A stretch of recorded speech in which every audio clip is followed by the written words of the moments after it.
thanks for joining us. We've got a coach here. Hutch, get us going, please. Sure. Hey, Coach. Good to see you. Hey, thank you.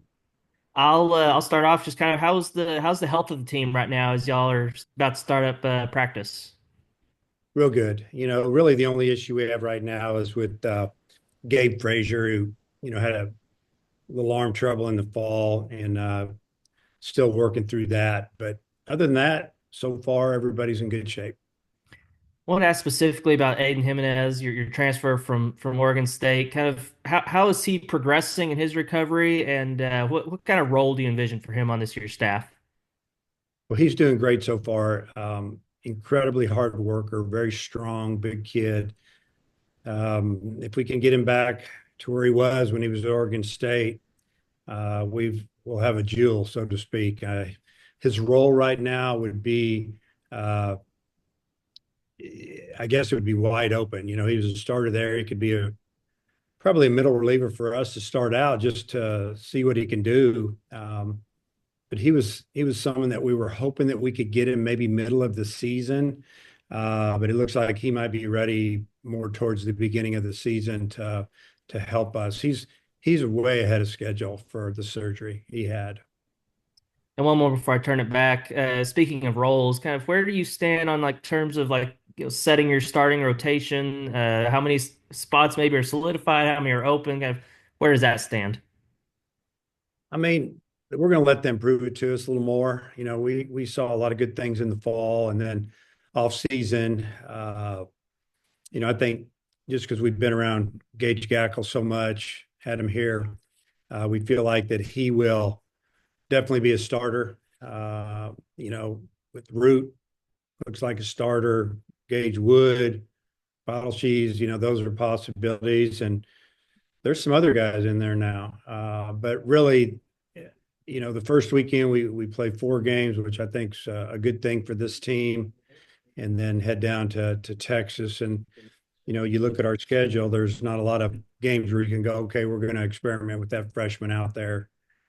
Although in some cases with freshmen, it's not an experiment. They're pretty darn good. So, yeah, I mean, kind of tiptoeing around the question, but I mentioned 4 guys at the top, and they'll battle for those jobs to start out. Evan, Big Trail, whoever it is. Yeah, Coach, curious on kind of your offensive side of things rather than pitching. Last year, it seemed like you were searching a lot of the season to get production from the outfield. Where do you feel that some of your transfer guys who you've brought in, like a guy like Pepe or Justin Thomas, where do you feel they are in the outfield as well as, getting Diggs back? Yeah, I really the guys that really were impressive in the fall in the outfield was Charles Davalin. I mean, he had an incredible fall, and he got big and strong in the weight room. A lot of personality, great attitude, and then Logan Maxwell put on about, I don't know, 12, 15 pounds since he's been here, getting strong and hitting for a lot more power, but he still is just a really good hitter. You watch his batting practice, he squares up almost everything that comes his way. And so there's 2 right there. And, we'll see how it goes with the other spot. I mean, Pepe was injured. We've got him working a little bit at first base. He was an infielder coming out of high school, DH, first base, and then Kendall. You look at, what Kendall's done in the past, and he played 50 some games last year with major tears. He's swinging the bat. He's going to hit live pitching tomorrow. And when I say live pitching, against not just batting practice, we're talking live pitching. So we'll see how that goes. But, he's a little bit behind, but he'll get there. And so there's some good options. And then you mentioned Justin Thomas, who's outstanding defender, really good base runner, good arm. And he brings some power to the lineup too, but he can also steal bases, as most of these guys can. So there's going to be a battle there, and we'll be able to match up a little bit, and maybe go game to game early, and then figure out and try to get a starting lineup, hopefully by conference. Yeah, and Coach kind of mentioned Davalin a little bit, and I'm curious, maybe personality-wise, the rest of the team, and you haven't had the first practice yet, but I'm sure you've been around the guys a lot. Where do you see kind of some differences in personality this year versus some previous years? A lot different personality than last year's team. This year's team just seems really confident and a little more vocal. So far, so good. We feel like they get along real well. That's the feedback I've gotten from returners, and then the new guys just seem to really like it here and like what's going on. And I think they're excited about the schedule we've lined up, which is ridiculously tough, but it'll be fun. Last question, then I'll turn it over as well. You just mentioned the schedule right there. You kind of see with SEC basketball season how deep the league is. Baseball, no different. How do you expect, the depth of the schedule this year when you're facing, I think it's 6, 7 teams in that top 25, top 30? Yeah, we figured it out the other day. I think of our 30 conference games, 27 of those games are ranked right now. So you never know how it's going to turn out or who's going to do what down the road. But if you look at some teams that maybe lost a lot of players that were really good last year, we don't play them this year.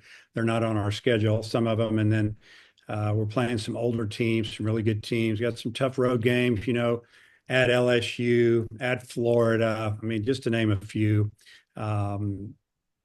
Yeah, it's we play Washington State, so I'm gonna worry about that right now and just try to get better. Thanks, Coach. Jackson. Hey Dave, hope you're doing good. With Gabe this offseason, other than transitioning from, reliever to starter, what's kind of been the biggest focus for him in overall improvement? Yeah, just I think he knows he's there. He's a guy.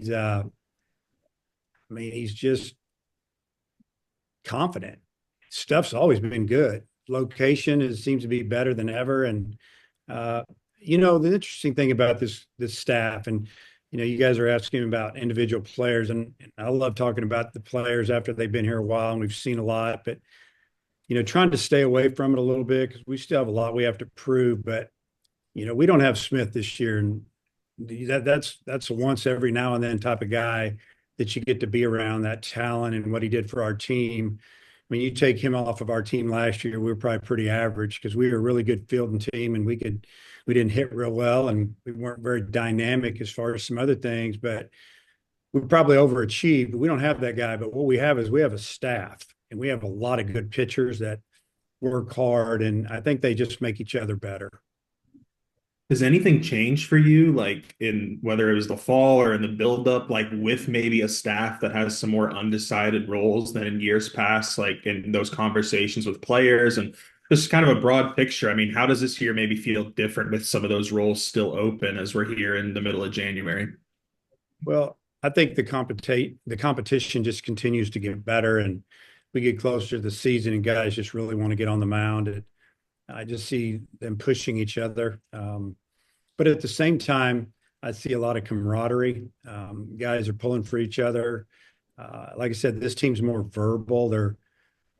It was fun watching their strength and conditioning workouts, especially towards the end of, the semester when there was some competition, and we really started putting the position players and the pitchers together, working out, because a lot of times they're separated and it separates your team. Then you got to try to get it together when you get here in January. We tried to work on that the second half of fall, and I think it really, really helped us. I think it advanced us a little bit. You see all that's going on all over the country. You got teams that are super talented in other sports. It's semi-professional now, call it what it is. And so I feel like our job as coaches is to find a way to develop these guys, physically, but mentally, we've got to find a way to get them to bond and care about each other and care about the University of Arkansas and the fans and not just in and out of here. And, I don't feel that way with this team. As far as I feel this team they're on a mission. I mean, there's been some things go down the last couple of years at the end of the season that have been hard to swallow. And honestly, behind closed doors, the coaches, we knew that we maybe weren't quite as good as we were ranked or whatever. We were just finding ways to win, and credit to the players for that. This team wants to make sure that we get to the end. You mentioned Kendall taking live BP. Does that mean like right now, as this day, kind of fully healthy and just kind of has to get back into a rhythm, or is there still maybe a little bit of time for him, to a official return to health? Yeah, well, he's 100% cleared to do everything now.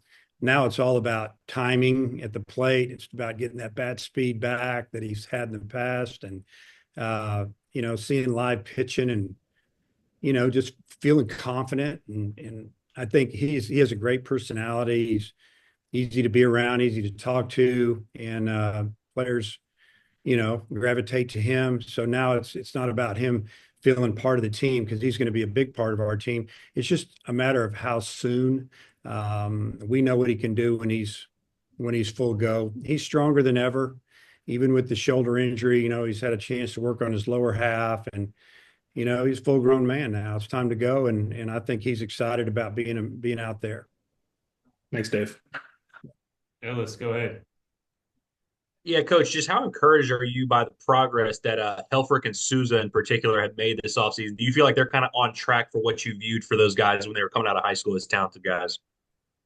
I've said this for many, many years, and I've coached at Division II level, junior college level, mid majors, Division I, and what I've seen over the years, the biggest jump that players make is between their freshman and sophomore year.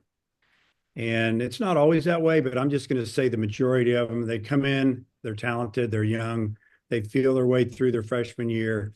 Then they get to the point mentally that's like, man, I want to play. I don't like not playing. I want to be a guy. And they go out, they get summer ball, and they come in the fall, and they're confident. You can really tell a difference in them physically. They start to move on from the high school senior young man into growing into a man, and they just get stronger, and they're mentally better. And then now the talent starts to kick in, and I think that's what I've seen with those guys.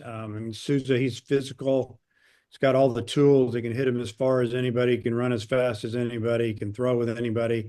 He's what you're looking for. He's the type of guy athletically. If he wasn't playing baseball, I could see him being a tight end, or he's athletic enough to be a wide receiver at the Division I level. This is an athletic kid, and Helfrich is super strong. He's got power. He's a good leader, and he's an outstanding receiver, and he was the best receiver on the team last year, but he was really young, and the bat never kicked in all the way, but we DH'd him because of what we saw and what we knew, and we were trying to get ready for the future as well. And those guys going out and playing summer ball really helped. In Helfrich's case, the kid was an all-star in the Cape Cod League after not playing much as a freshman. So we knew it was there. Both of those kids, we didn't know if they'd make it to college. And both of them didn't play much as freshmen, but it just goes to show if you can be patient a little bit. Now they're penciled in starters on a team that is really talented.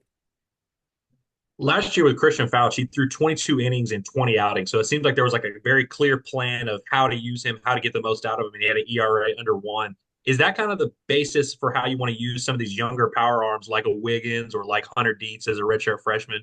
Did you maybe learn something with how you use Fauch and maybe to get the most out of some of these younger power arms? I think to start, that would be the way we're looking at it, so to speak. And, in Hunter Dietz's case, this is a guy that his freshman fall here he might have been, our best guy. And Smith didn't pitch a whole lot that last fall, but, we didn't hit him at all. And then you could see it going downhill, realize he had the injury that he had in high school, and then tried to rehab it, as you guys know. And then they didn't want to do anything. And then, finally in the spring didn't go right. And if he can get back to just to where he was walking in the door here as a true freshman in the fall of 23, he'll be one of our best pitchers. Now he's not there yet, but he's getting there. And so one inning would be great for us, leverage inning, big inning, maybe even just a little bit getting out certain type of hitters, but I don't think it really matters with him. He gets both sides of the plate out. And a guy like Wiggins who is is a strike thrower for a big guy. Unless something changes, he throws it over the plate and it's filthy. And he just the other things, the little things, holding runners and being quick to the plate, which he's fairly quick. Just that guys can't take advantage of little things, when there's a one-run game late in the game. The stuff is there. And I mean he can blow you up pretty good. And he's a little older. He will actually be draft eligible after his sophomore year if nothing changes with the draft dates.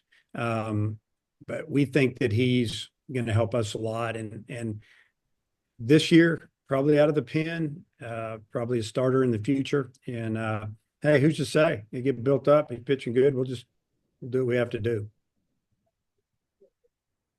Christina, go ahead. Yeah, Coach, I wanted to ask you about a couple of specific positions. Just how's the competition at first base shaping up? And then what are you thinking at designated hitter? Did you say first base? Yes. Okay. Yeah, that's a tryout camp over there right now. If you come to our practices, it's almost comical. I feel like I'm at a summer tryout camp. We got 5 guys working out over there that also play other positions. I could throw a couple more over there. We want to get a hitter over there, but honestly, you've got to be able to field and catch pickoffs and know the bunt coverages. And, you can't just stick somebody at first base because he's a good hitter. I mean, that position touches the ball as, second behind the catcher and the pitcher, for the most part. So they got to play defense. And so I guess to not answer your question, we're not sure yet, honestly. At the DH spot, I mean, there's some good ones there that, if Pepe's not starting, he could DH. Kahio Loya can DH, got superpower. I mean, all the technology that we have, he hits the ball harder than anybody we have very consistently, every swing. And we're talking batting practice and that type of stuff. And, you could go left-handed over there as well. And we've got some of those guys. So, again, a little deeper offensive, roster for me to kind of select hitters or maybe even pinch hit or platoon until we get it figured out. And, I always tell the players this, I may write the lineup, but you guys make it. And we try to figure out how to put you in the right order and just go prove it to us. Show us what we need to do. And then I know Vahiva had a really big summer on the Cape and changed some stuff with his stance and his swing. Just what are your expectations for him now in his second year, now that he's got that year of experience behind him? Well, he had some days for us last year where we just kind of went, wow, hitting balls in the opposite field into the building on the line. And it's hard to do that. Pulling balls 470 feet. And defensively had an incredible year for us. He played every inning of every game, basically because we didn't have another shortstop that was a true shortstop due to, the draft taking 3 high school freshmen for about $9 million, I think, between those 3 high school, oh gosh, seniors that we thought were going to come. We thought we'd get one of them, and he handled it. And he played through some pain that really nobody knew about, or probably was tired, and we just couldn't really give him a break. And defensively, he's even better. You never know how the numbers are going to go, fielding percentage, but he is better. And on the offensive side, he's just really grown up. He's not trying to hit the ball 450 feet every swing, laying off a lot more pitches. And some of that is due to the stance and the dropping the hands and closing it up, and just really focusing on going through the middle. When you're a good hitter, you just see what you see and you let it go, and you pull balls, you go the other way. And I think he's going to have a great year. I don't feel like he's going to feel like, I think he drove in maybe 60, 70 runs last year. He's going to have every opportunity to do that again and more with the people they're going to have hitting around him and in front of him. And it'll take a little pressure off of him because we have a better offensive team. I mean, I know we do. And you never know when it's going to come out. I hope it's from day one, but I think he's going to have a great year. Dudley, go ahead. I've always loved third base, including naming my son after Brooks Robinson, but it looks like you've got one that could be a potential superstar there. Yeah, Iredale is, I call him the silent assassin. He doesn't say a whole lot, but he'll get after you in the game. And you guys might have been out to a few of our fall scrimmages, but then when we played outside competition, he got his hits that Friday night, 4 or 5 of them, but he didn't kill the ball. But we've seen him hit balls off the scoreboard, opposite field, pull balls out of the park. He's a big guy that can run. He can steal base, kind of sneaky there. And I think the players love him because, like I said, he doesn't say a whole lot, smiling all the time. And yeah, he's got a chance to be really good. Now, the question always is, and probably for the scouts and everybody else is, okay, you're going from junior college to Division I, but he did a good job in the fall. It's not like we saw a guy that couldn't hit a slider or couldn't recognize a changeup. He's got some awareness to him, and he's coachable. And yeah, we feel like that he could have a really big year for us. And again, he's on a team where he doesn't have to do it all for us. He can just be one of the guys. Also, you had to get that roster down, obviously, to what you needed. Talk to me a little bit about what that was like, and do you feel good about what you have left here on campus? Yeah, it's always tough. The issue is, and your numbers get up there a little bit, and we had probably about the average in the SEC talking to some of the other coaches that had in the 50s, some of them upper 40s, 50, 52, 55 players in the fall. You sign a lot of kids, then you lose kids. And then there's some that you get in the portal to cover yourself thinking you're not going to get them anyway. They're going to get drafted or they're going to sign a free agent contract. Fortunately, we kept some guys, and then we kept some guys, like Iredale. We didn't think he's going to make it to school. He's top players in NJCAA, junior college level, Division I. And, he decided he didn't get offered enough money or asked for too much money. And now he's going to come prove it here. But we had a lot of those go our way this year. And it's interesting. So, yeah, getting it down is tough because you got some kids in your program that you'd like to have in there, mostly on the pitcher side that you could redshirt. But we have a deep staff, and they weren't going to get to pitch, and and there was some good conversations, but some guys knew that they had a good fall. Say a kid was in his second year here, we redshirted the year before, or even some true freshmen that come in and didn't do real well. There's always kids that have little issues, arm problem, this or that, and some kids went out to junior college, and we even had a couple of kids go to some Division II schools out of here, so or NAI type schools. So good for them. They just want to play baseball, and those kids were going to be juniors or maybe a senior. And I think bottom line, if the kid's not going to get to play here, we don't see with the new rules coming in next year with the smaller roster, we had to take that into consideration. How are they going to make it? If they're not going to make it this year, they're going to make it next year. And then you got kids coming in. There's a lot of juggling there. But I just want kids to play ball and feel good about it. When they're done playing, they feel like that, they gave it their best shot. Appreciate it. Yeah. Phil, go ahead. Morning, Dave. When you were describing your outfielders, you said that you think like all of them can probably steal a base. And I remember, going into the offseason, you spoke in terms of player procurement and your batters as trying to get faster, trying to be more athletic. Do you feel like this is one of your faster teams in terms of position players in the last few years? Oh yeah, it's a lot quicker than the past. Even the guys that when you think about our catcher, he can steal a base.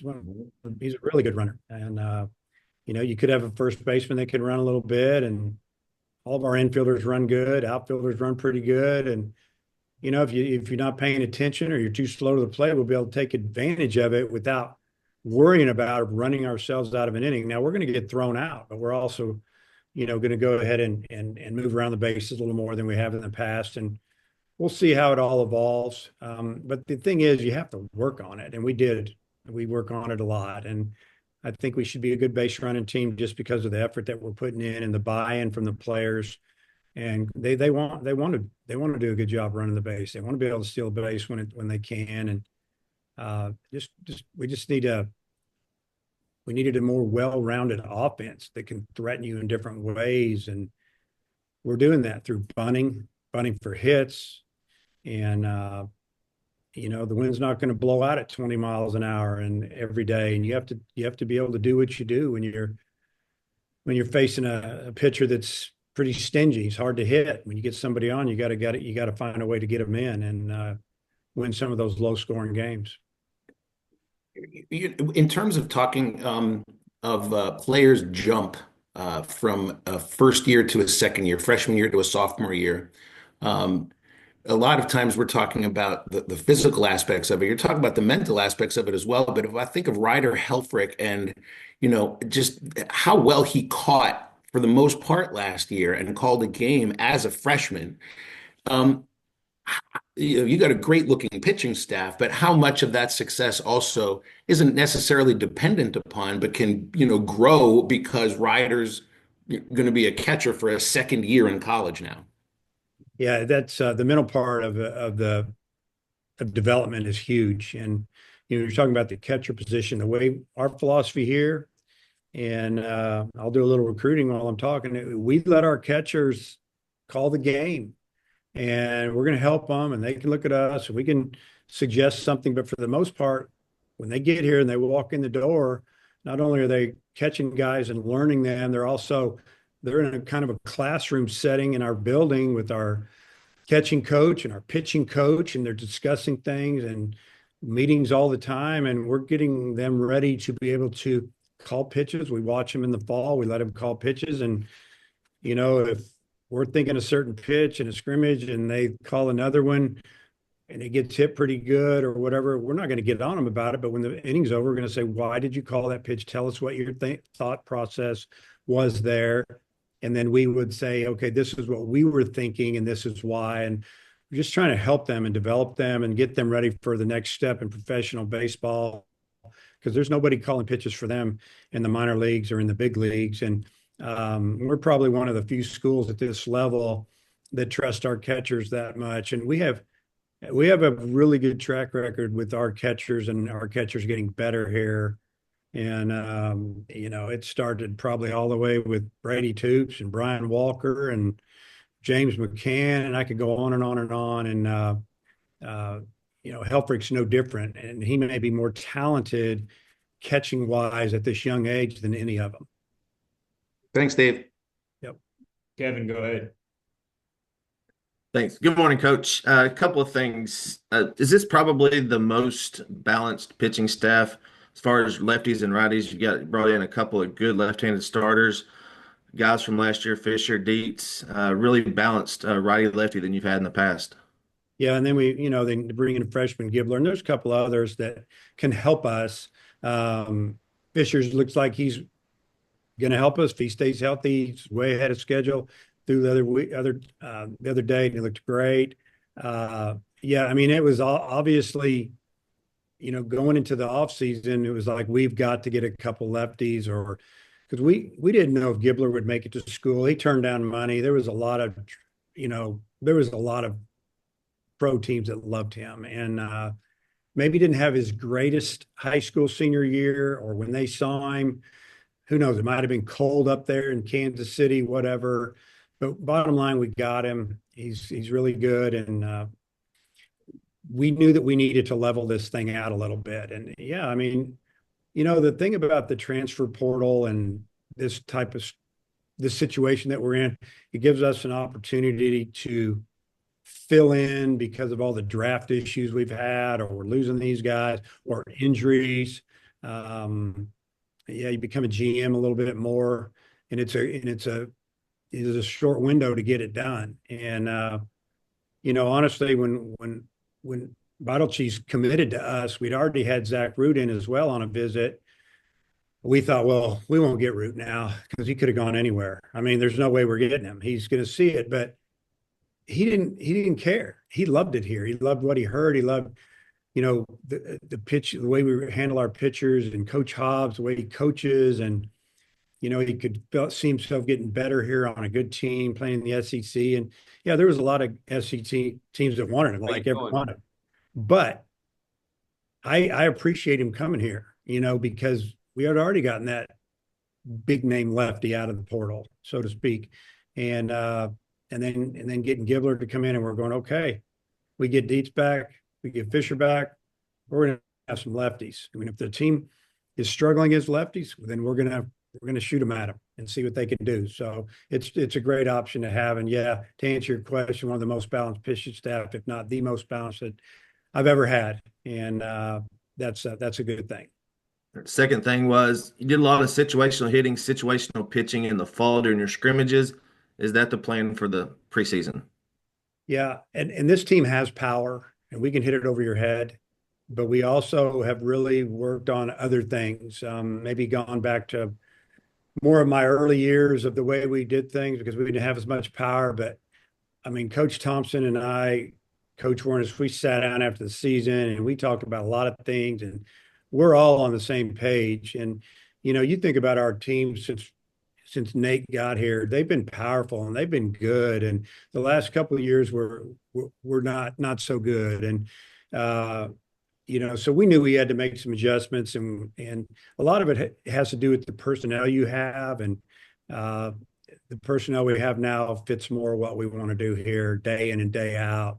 But you still, if you want to win in the SEC, you've got to be able to hit the ball over the fence. And what I mean by that is it's hard to score sometimes with the pitching that we face.